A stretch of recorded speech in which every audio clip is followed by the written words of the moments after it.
दोस्तों नमस्कार। अभी भी 45 दिनों का वक्त है, यानी तकरीबन 1.5 महीने का वक्त है। और बिहार की राजनीति को पलटने में 45 दिन या 1.5 महीने बहुत हैं। राजनीति तो रातों रात पलट जाती है और जब हवा बनती है तो उसे कोई रोक नहीं पाता है, अगर वह तूफान की शक्ल में हो। बिहार की राजनीति का मूल मंत्र जाति समीकरणों पर आकर टिका हुआ है, और वो आज से नहीं, जिस वक्त इस देश में मंडल कमंडल की राजनीति शुरू हुई, यानी तकरीबन 35 बरस बीत चुके हैं। इन 35 बरसों में बार बार बिहार की राजनीति ने जाति समीकरणों के आगे न सिर्फ घुटने टेके, बल्कि एक नई परिस्थिति में बिहार में परिभाषाएं बदलती चली गई। वो परिभाषा चाहे जाति के अंतर्गत आने वाले उपजातियों की हो या फिर भ्रष्टाचार को लेकर उस गरीब बिहार के भीतर की हो, जहां पर रोजगार है नहीं, जहां पर इंडस्ट्री है नहीं, जहां पर काम के लिए बाहर काम करने जाना ही पड़ेगा। बिहार का किसान भी हरियाणा, पंजाब, कर्नाटक में जाकर मजदूर बन ही जाता है। यानी पेट भरने के लिए आपको बाहर जाना पड़ेगा, रोजगार के लिए आपको बाहर जाना पड़ेगा। और यह परिस्थिति सिर्फ मजदूर तबके भर में नहीं है, यह परिस्थिति तो बिहार के उन लोगों में भी शुमारी है जो इस देश को चलाते हैं। पीएमओ के भीतर बैठे हुए तकरीबन 22 बिहार के लोग, प्राइम मिनिस्टर के इर्द गिर्द जो बहुत छोटा कटघरा है, वहां पर भी बिहार के लोगों की मौजूदगी, और इन सब के बीच अलग अलग संस्थानों में बिहार के लोगों की मौजूदगी, वो सीबीआई हो, वो ईडी हो, वो इनकम टैक्स हो, वो प्राइम मिनिस्टर के सलाहकारों की टीम हो, वो इस देश के भीतर राष्ट्रपति भवन हो, तमाम जगहों पर आपको बिहार के लोग मिल ही जाएंगे। बकायदा आईएएस बनकर, आईएफएस बनकर। एक ऐसी परिस्थिति है जहां पर बिहार में मौजूदा राजनीति को कौन गोल घुमा सकता है, यह इतना बड़ा सवाल है, क्योंकि भारत के भीतर में भ्रष्टाचार और अपराध राजनीति की रगों में दौड़ता है। और यही वजह है, जब जब करप्शन का सवाल आता है और जब जब अपराध का सवाल आता है, लगता है यह मुद्दा है ही नहीं। और जब 35 बरस की राजनीति जाति समीकरणों के इर्द गिर्द घुमरती रही और उस जाति समीकरण के भीतर नीतीश कुमार एक ऐसी पोजीशन पर आकर खड़े हो गए जहां पर वो जिस दिशा में कदम बढ़ा दें, वो मंडल का कदम होगा, या फिर दूसरी तरफ बढ़ा दें तो वो कमंडल का कदम होगा, लेकिन वो चेक एंड बैलेंस करने की स्थिति में आकर खड़े हो जाएंगे। यानी कदम आरजेडी की तरफ बढ़े तो लालू यादव सत्ता में, कदम अगर बीजेपी की तरफ बढ़े तो फिर बीजेपी सत्ता में। क्या इस चुनाव में यह चक्का घूम चुका है? और पहली बार जो आवाज सुनाई दे रही है उसमें निशाने पर बीजेपी है, निशाने पर आरजेडी है, निशाने पर जनता दल यूनाइटेड है। सत्ता के दावेदार ही निशाने पर हैं, और यह आवाज जिस तर्ज पर गांव गांव में निकल रही है, उसका अनूठा सच क्या है? शायद एक आवाज प्रशांत किशोर की है। शायद उस आवाज को बल इसलिए मिला है क्योंकि कमोवेश हर राजनीतिक दल ने जिस राजनीतिक मिजाज को पकड़ के बिहार में वोट मांगना शुरू किया, उसमें कमोवेश हर कोई उसी 35 बरस के दायरे में है, जहां पर सवाल दलित का होगा, पिछड़ों का होगा, अति पिछड़ों का होगा, गरीबों का होगा, अल्पसंख्यकों का होगा, ऊंची जातियों का होगा, सवर्णों का होगा। और इन सब के बीच यह सवाल गायब हो जाएगा कि बिहार कहां पर है। मौजूदा वक्त में बिहार की विधानसभा में 243 विधायकों में से 163 विधायकों पर आपराधिक मामले हैं। यानी हर राजनीतिक दल का विधायक जो है वो अछूता नहीं है, अपराध उसकी फाइलों में दर्ज है। और उसी विधानसभा के भीतर जिस बिहार का नंबर देश के भीतर सबसे निचली पायदान पर आता है, गरीबी को लेकर, भूखमरी को लेकर, बेरोजगारी को लेकर, उस बिहार विधानसभा के भीतर 243 विधायकों में से 195 विधायक करोड़पति हैं। यानी यह भी एक समाजवाद है। यानी लूट सबने की, राजनीतिक दल मायने नहीं रखता है, जाति मायने नहीं रखती है। यह समाजवाद विधानसभा के भीतर है, तो फिर यह समाजवाद जनता के बीच क्यों नहीं है? वहां परिस्थितियों को कौन बांट रहा है और कौन बांटते बांटते अरबपति करोड़पति हो जाता है पता ही नहीं चलता है। किसी पर हत्या का चार्ज है, किसी पर 200 करोड़ की जमीन घोटाले का जिक्र है, किसी पर अस्पताल को ही अपने हाथ ले लेने का जिक्र है। और तमाम परिस्थितियों के बीच चुनाव रेंग रहा है। तब एक आवाज आती है, सत्ता में आए तो बख्शेंगे नहीं, किसी को नहीं बख्शेंगे। बिहार को जिन नेताओं ने लूटा है, जो इतना भ्रष्टाचार है, एक एक घर से पैसा लूटा जा रहा है, राशन कार्ड बनाने के लिए, जाति प्रमाण पत्र बनाने के लिए पुलिस वाला लूट रहा है, थाना वाला लूट रहा है, पंचायत ब्लॉक वाला लूट रहा है। तो ऐसे लोगों के लिए सजा तो होगी होगी। तो हम लोग जो बात हमारे सामने आ रही हो जनता के बीच में रख रहे हैं, ये बता रहे हैं कि राजद के लोग तो चोर हैं, भ्रष्टाचार हैं, कट्टा बदमाशी वाले लोग हैं ही। ये जो भाजपा एनडीए वाले लोग हैं, ये कंबल ओढ़कर घी पी रहे हैं और कई मामलों में राजद से भी ज्यादा भ्रष्ट लोग हैं, जनता को लूट रहे हैं। कल ही मैंने 4 बड़े नेताओं के खिलाफ साक्ष्य रखे हैं, अभी तक उसका जवाब ये लोग नहीं दे पाए हैं। जनसुराज ने कहा है कि जब जनता की सरकार बनेगी तो बिहार के 100 सबसे भ्रष्ट नेता और अफसरों पर इतनी सख्त कार्रवाई की जाएगी कि आने वाली पीढ़ियां इनको याद रखेगी। प्रशांत किशोर की इस आवाज में ना तो दलित का जिक्र है, ना ही पिछड़े तबके का जिक्र है, ना ही अल्पसंख्यकों का जिक्र है जिसके आश्रय बिहार की राजनीति चल पड़ी है। सीमांचल के इलाके में आज ओवैसी पहुंचे एआईएमआईएम के नेता, और उन्होंने खुले तौर पर कहा उन्हें 6 सीट चाहिए। अगर तेजस्वी यादव दे दे तो अच्छा, नहीं तो हम तो यही कहेंगे वह बीजेपी को जिताना चाहते हैं। और एक सच यह भी है कि एआईएमआईएम ने 6 सीट पिछले चुनाव में जीती थी और उसमें से 5 लोग दूसरी पॉलिटिकल पार्टी में चले गए। एक लिहाज से कहें तो वो आरजेडी के साथ चले गए। एक दूसरा सवाल भी यहां पर और है, जो वोट की लड़ाई है और जो वोट कटुआ को लेकर लड़ाई है और जो मुद्दों की लड़ाई है और जो जातीय समीकरण की लड़ाई है, इन तमाम परिस्थितियों में जनता गायब है। मुद्दों को लेकर बड़ा सवाल यह है, जिस बात का जिक्र प्रशांत किशोर कर रहे हैं, उसने एक झटके में दिल्ली के भीतर टेलीफोन क्यों घनघना दिए और टेलीफोन एक के बाद एक उसके बाद पटना में क्यों जाने लगे। यह सवाल इसलिए बड़ा हो गया क्योंकि एक झटके में कांग्रेस ने नहीं, आरजेडी ने नहीं, जनसुराज पार्टी को चलाने वाले प्रशांत किशोर ने एक के बाद एक मंत्रियों का नाम लिया।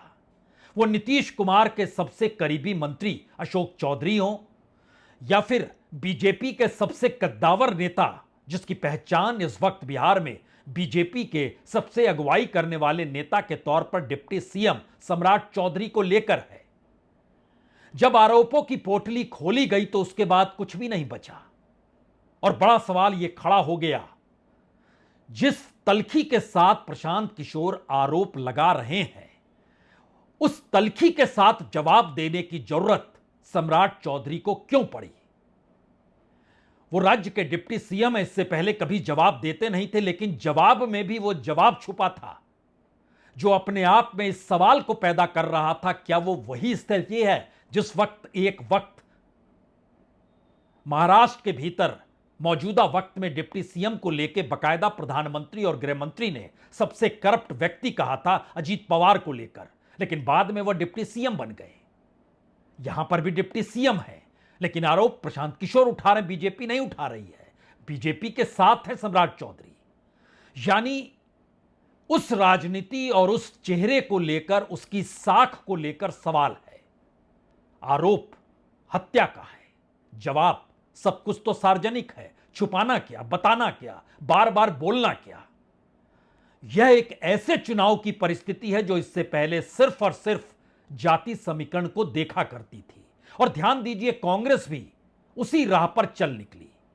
पिछड़ा अति पिछड़ा, आज राहुल गांधी अति पिछड़ों का जिक्र बकायदा 10 पॉइंट में कर रहे थे और बता रहे थे आ गए सत्ता में तो कैसे क्रांतिकारी तरीके से परिवर्तन अति पिछड़ों को लेकर हो जाएगा।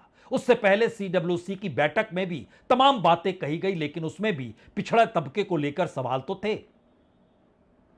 उससे कहीं आगे का सवाल मौजूदा वक्त में यह है, क्या बिहार खुद के अपनी जमीन को एक झटके में घुमाने को तैयार है? क्योंकि जो टेलीफोन दिल्ली से गए बिहार के भीतर उसके बाद सफाई देने के जो तौर तरीके थे उसको भी अब समझना होगा। खुले तौर पर प्रशांत किशोर ने आरोप लगाया, खुले तौर पर सम्राट चौधरी सामने आए। दोनों को सुन लीजिए। पहला नाम इनका है सम्राट कुमार मौर्य। 1998 में इन पर एक मर्डर का इल्जाम लगा।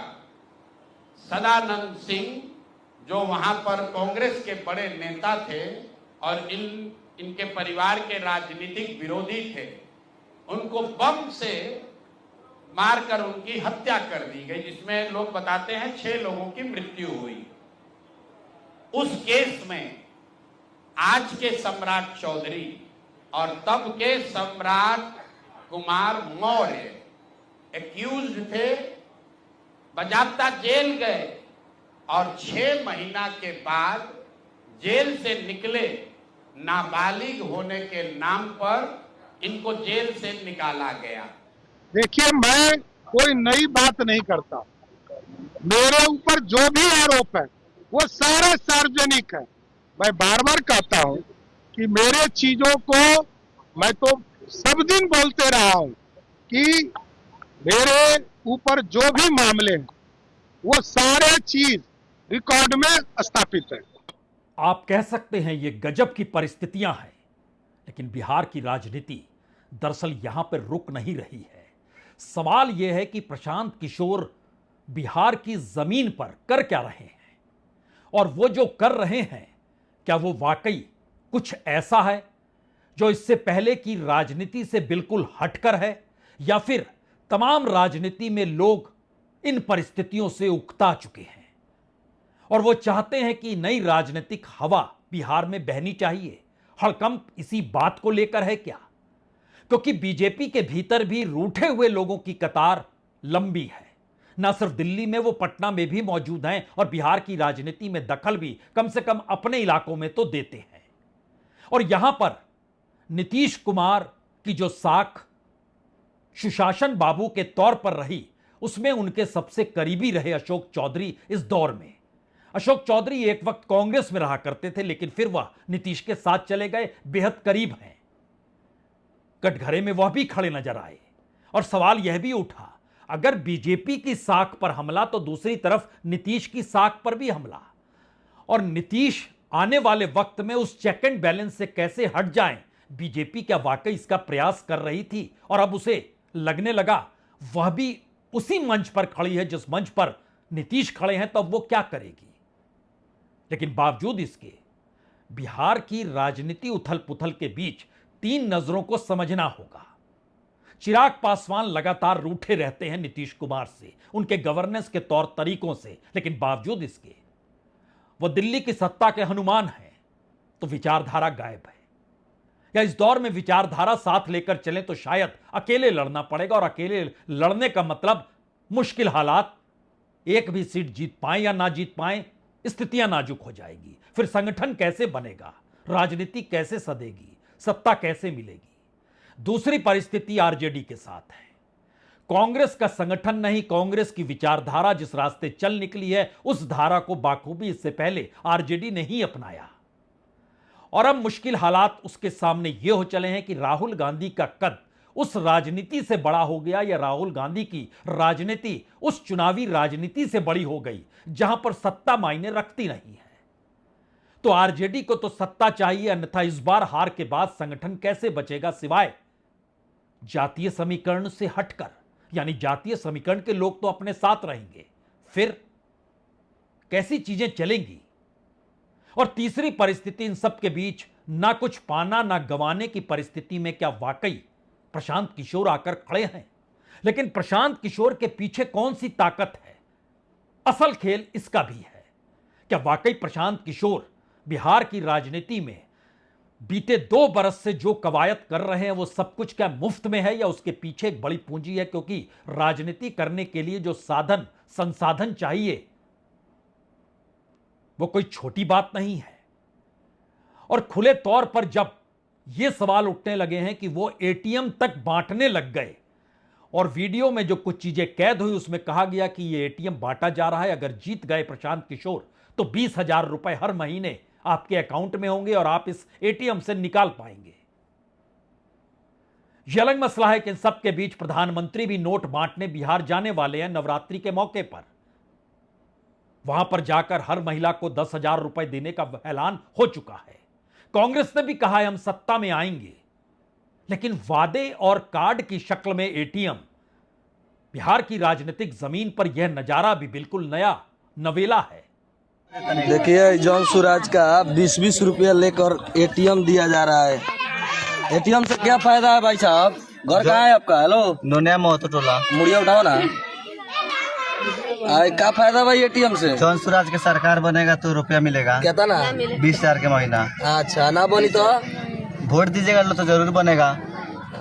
मैंने ना बनी तो वोट दीजिएगा तो जरूर, नहीं बनेगा तो नहीं मिलेगा। थोड़े भाई तू सपना देख लो हेलीकॉप्टर चढ़म तो चढ़िए जीबो। बाहर कम दिला ये काम दी हार जेबे तो 20-20 रुपया आई लोग के खाता में गिना। मरे तो कोई 1,000 करोड़ रुपया हो जाइयो, 20-20 रुपया उठी इकट्ठा हो पूरा बिहार तो हो। हमारा बिहार के था सुन बा जहां चलता था जॉन सूरज परिवार लाभ केंद्र। देखिए जॉन सूरज लूट रहा बा बिहार के, अलग जीते से पहले ही लूटल चालू बा। बीजेपी राजनीतिक परिणाम ऐसा चाहती है जिसमें नीतीश कुमार की भूमिका कुछ ऐसी हो जाए जहां पर उनका इधर उधर जाने का रास्ता बंद हो जाए, यानी उनके एमएलएस की तादाद इतनी कतई ना रहे कि उसी के भरोसे बीजेपी सत्ता में आ पाए, या फिर उन एमएलए के जरिए आरजेडी सत्ता में आ जाए या कांग्रेस और आरजेडी मिलकर सत्ता में आ जाए। यह परिस्थिति ना रहे तो इसके लिए भी एक मशक्कत है। शायद इसीलिए यह सवाल बड़ा है कि सीधा आरोप खुले तौर पर जब लगने लगा है तो ऐसे में बीजेपी के वह नेता जो बीजेपी की साख का जिक्र करने से चूकते नहीं हैं और कहते हैं कि साख महत्वपूर्ण होती है, यही तो चाल चरित्र चेहरा था जिसको खुले तौर पर पर्दे के तौर पर हटा दिया प्रशांत किशोर ने। शायद इसीलिए बीजेपी के नेता आर.के. सिंह भी कहते हैं साख बचाइए और अशोक चौधरी कहते हैं जी आरोप लगाने से कुछ नहीं होगा, अदालत का रास्ता पकड़िए। अशोक चौधरी जनता दल यूनाइटेड के। कौन कह रहे हैं साख बचाइए? बीजेपी के आर.के. सिंह। दोनों की बातें महत्वपूर्ण तो है और उसका जवाब देना चाहिए अगर उनके पास जवाब है तो। अगर जवाब नहीं है तो इस्तीफा दे देना चाहिए। अब जैसे प्रशांत किशोर ने आरोप लगाया दिलीप जायसवाल पर कि हाँ साहब सो हत्या में इन्वॉल्व थे, ये आरोप लगाया कि उन्होंने कोई मेडिकल कॉलेज पर ये कब्जा कर लिया अवैध रूप से, माइनॉरिटी मेडिकल कॉलेज। उसका उत्तर देना चाहिए अगर उनके पास उत्तर है तो, और नहीं तो बता दे कि हमारे पास उत्तर नहीं। आइए उत्तर है तो मानहानि का केस कर देना चाहिए। इसी तरह से सम्राट चौधरी ये बार बार कहता है कि उप मुख्यमंत्री है, 7वीं फेल है। भाई मैट्रिक का डिग्री दिखा देना चाहिए, ग्रेजुएशन का डिग्री दिखा देना चाहिए। ये साहब ये सरकार की क्रेडिबिलिटी पर, पार्टी की क्रेडिबिलिटी पर सवाल पैदा करता है, सामने आना चाहिए। तो जैसे कि मैं उनसे वाकिफ, मैं उससे सहमत हूं, जो जी के जो प्रवक्ता थे, मैं उनसे बिल्कुल सहमत हूं कि सामने आकर कहना चाहिए। जैसे अशोक चौधरी के बारे में उन्होंने कहा कि 200 करोड़ कहां से है। 3 बात उन्होंने उठाया था कि एक बेनामी बेटी का बेनामी है, तो जिसको मैंने ऑलरेडी इलेक्शन पिटीशन में डाला हुआ है और पैसा देकर हमने लिया, वो बेनामी कैसे है। दूसरा है कि उन्होंने कहा कि करोड़ों का लेन देन अकाउंट में है, तो अकाउंट नंबर बताएं। और तीसरा है कि हमने जमीन खरीदा है, करोड़ों का जमीन खरीदा है, तो कौन सी जमीन खरीदा है वो बताएं। तो इसको अब प्रेस और मीडिया के माध्यम से बहस करने से बेटर है कि कोर्ट के माध्यम से इस पर बहस किया जाए, क्योंकि कोर्ट में कुछ भी आपको बोलना है तो एफिडेविट के माध्यम से बोलना है। ये राजनीतिक जोड़ तोड़ की लड़ाई है और बिहार की राजनीति के भीतर युवा तबका हो, किसान हो, मजदूर हो, या फिर बिहार की राजनीति में अभी तक जिसने जातीय समीकरणों के आश्रय ही राजनीति को साधा, उसकी हथेली में क्या है? शायद कुछ भी नहीं। और यह सवाल बिहार में पहली बार बड़ा हो चला है। इसलिए बड़ा हो चला है क्योंकि तकरीबन 22 लाख युवा ऐसे हैं जिनके पास डिग्रियां हैं लेकिन नौकरी नहीं है।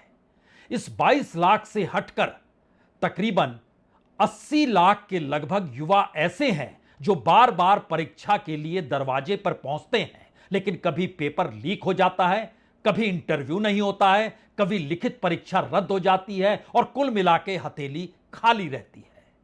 बिहार के भीतर तकरीबन 1,20,00,000 ऐसे मजदूर हैं जो बिहार से बाहर जाकर रोजगार की तलाश में काम कर रहे हैं, और वो बिहार कुछ त्योहार के मौके पर कुछ 5 किलो अनाज समेटने के नाम पर पहुंच जाते हैं। यानी एक ऐसी त्रासदी और तबाही के बीच बिहार खड़ा है जहां पर हर तबके के सामने संकट है, और शहर दर शहर या बड़े शहरों में भी, जिसमें आप जिक्र पटना का कर सकते हैं, जिसमें आप जिक्र गया का कर सकते हैं, जिसमें आप जिक्र बेगूसराय का भी कर सकते हैं, आप चाहे तो मोतिहारी का जिक्र कर लीजिए, आप चाहें तो दरभंगा का जिक्र कर लीजिए, आप मुजफ्फरपुर का जिक्र कर लीजिए। परिवार जब रात में बैठता है तो बच्चा अगर कॉलेज जा रहा है तो आगे के रास्ता उसका बिहार के भीतर नहीं है। उस रास्ते को बनाने की कोशिश में पूरा परिवार मशक्कत कर रहा होता है। भोजन की टेबल पर परिवारों के बीच यह संकट होता है, कौन कहां पढ़ने जाएगा, किसको कहां बाहर नौकरी मिलेगी। और गरीब की झोपड़ी के भीतर तो सिर्फ और सिर्फ कोई अगर उसके पड़ोस से, कोई गांव से गया है तो वो बुला ले और वहां पर मजदूरी करने के लिए वो जाने को तैयार बैठा है।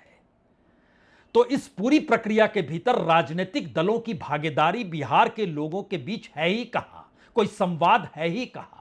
नारे कितने भी लगा लीजिए, जिक्र कितना भी कर लीजिए, जाति समीकरण का जिक्र खुले तौर पर अभी तक की राजनीति में होता रहा, लेकिन पहली बार अगर प्रशांत किशोर निकलकर साफ तौर पर कह रहा है कि अगर प्रधानमंत्री यहां आते हैं तो आए, गृह मंत्री आते हैं आए, हर नेता को आना है तो आ जाए, लेकिन यहां से लोग बाहर ना जाए, इसका कौन सा उपाय किसने किया है? और अगर उपाय नहीं है तो फिर रास्ता क्या है? क्या यह बात लोगों के जहन में आ रही है? क्योंकि बात तो जमीन पर जो पूरी पहल हो रही है उसमें रोजमर्रा में जो भी भोजन की व्यवस्था होती है, उस भोजन के बीच प्रशांत किशोर की पार्टी के तमाम कार्यकर्ता जो हैं वो देखने, समझने और संवाद बनाने की कोशिश करते हैं कि आपकी थाली में चंद दाने ही अनाज के क्यों हैं, आपके पास पैसा क्यों नहीं है, आप निर्भर क्यों हैं। और यह सवाल धीरे धीरे अगर बड़ा हो रहा है तो जो लोग उड़कर आते हैं, जो रईसी के साथ रहते हैं और रईसी को बतलाने के लिए गरीबों के जुमले को अपनी जुबान पर ले आते हैं, कुछ लिखा हुआ लाते हैं, कुछ के जहन में उनकी पढ़ाई लिखाई वाला बिहार रेंग रहा होता है। इन तमाम परिस्थितियों के बीच बिहार का जुड़ाव भारत की पॉलिटिक्स के भीतर कहां पर है? न सिर्फ भारत की राजनीति के भीतर जो चलाने वाले बिहार के आईएएस और आईपीएस और आईएफएस हैं, उससे भी हटकर अगर कोशिश कीजिएगा तो एक झटके में जरा कल्पना करने की शुरुआत कीजिए। 1955 में बिहार में छात्रों का वो आंदोलन जो पटना यूनिवर्सिटी में शुरू हुआ था और जब नेहरू जी को वहां जाना पड़ा था। याद कीजिए 74 में जयप्रकाश नारायण के साथ अगर बिहार का युवा ना खड़ा होता और बिहार के युवाओं के आग्रह को अगर जेपी ने ना माना होता तो यह संवाद और आगे बढ़ जाता। मंडल कमंडल के दौर में बिहार के भीतर युवाओं के भीतर का जो उछाल था, वह परिस्थिति भी हर किसी ने देखी समझी है। लेकिन बिहार क्यों गायब है? और आज भी जब सीडब्ल्यूसी की बैठक के बाद कांग्रेस के नेता जयराम रमेश से रविशंकर प्रसाद की टिप्पणी पर जवाब मांगा गया, क्योंकि उन्होंने कहा देखिए 85 बरस के बाद आए हैं, यानी इस दौर में संवाद ही नहीं था बिहार के साथ और सीडब्ल्यूसी करने आए हैं। तो कांग्रेस ने तुरंत याद दिला दिया, देख लीजिए आज ही आपका लेह में बीजेपी का दफ्तर जल गया, इससे पहले लोगों ने मणिपुर में जलाया था। कि कांग्रेस पार्टी की राष्ट्रीय कार्यकारिणी तो दिल्ली में होती है, ये पटना में हो कब हो रही है? तो मालूम हुआ 85 साल के बाद हो रही है। तो पहला सवाल तो यही कहना है, वो कांग्रेस वालों, आपको पटना और बिहार की सुध 85 साल के बाद आई। रविशंकर प्रसाद जी को चिंता होनी चाहिए। लद्दाख में अभी अभी बीजेपी का ऑफिस जलाया गया है, वो वोट चोरी को लेकर हमारी आलोचना कर रहे हैं, उद्योगीकरण को लेकर हमसे सवाल कर रहे हैं, आप नहीं, हमारे बीजेपी के मित्र और साथी। और वहां बीजेपी के ऑफिस पहले मणिपुर में जला और अभी अभी 1 घंटे पहले लद्दाख में लेह में बीजेपी का ऑफिस जलाया गया। इसमें कोई दो मत नहीं कि इस देश के युवाओं के भीतर इस दौर में आक्रोश है। इसमें कोई दो मत नहीं कि कांग्रेस या राहुल गांधी इस हकीकत को जान चुके हैं कि इस देश के भीतर जब तक छात्र राजनीतिक बदलाव के लिए नहीं निकलेंगे तब तक राजनीतिक दल अपने बूते इसलिए सत्ता नहीं पलट सकते हैं क्योंकि सत्ता को पलटने के लोकतांत्रिक तरीके इस दौर में राजनीतिक सत्ता ने ही हड़प लिए हैं और चुनाव आयोग तक उनके साथ खड़ा है। लेकिन इसके आगे का सवाल यह है कि लोगों की जरूरत और जो वोटर इस दौर में होगा उसकी जरूरतें क्या होंगी और वो किन बातों को सुनना चाहेगा। शायद इसीलिए प्रशांत किशोर जिन सवालों को उठा रहे हैं उसमें वो बिहार की जड़ों से जुड़ी हुई परिस्थितियां हैं। भाई मोदी जी आए, अमित शाह आए, राहुल गांधी आए, ये बिहार की जनता की ताकत है। सबको जमीन पर आना पड़ेगा और सबको बताना पड़ेगा कि बिहार से पलायन कब रुकेगा, बिहार में फैक्ट्री कब लगेगी। गुजरात में फैक्ट्री लग रहा है वो बोलकर आप बिहार में वोट नहीं ले सकते हैं। जाहिर है सोचना तो होगा क्योंकि जिस देश की संसद के भीतर भी हर दूसरा शख्स क्रिमिनल आरोपों से घिरा हुआ है, जिस संसद के भीतर मौजूदा मोदी सरकार की कैबिनेट में दागी मंत्रियों की मौजूदगी है, जिस बिहार की विधानसभा के भीतर तकरीबन 80% से ज्यादा एमएलए करोड़पति हैं, लखपति तो सभी हैं, और जिस विधानसभा के भीतर 240 में से 163 विधायकों पर क्रिमिनल केसेस हैं, वहां पर कौन सी परिस्थिति ऐसी होगी जो जाति जनगणना, जाति की राजनीति और जातीय परिस्थितियों के बीच अपनी जाति के लोगों को आगे बढ़ाने का काम कर पाएगी या वो खुद को बचाएगी।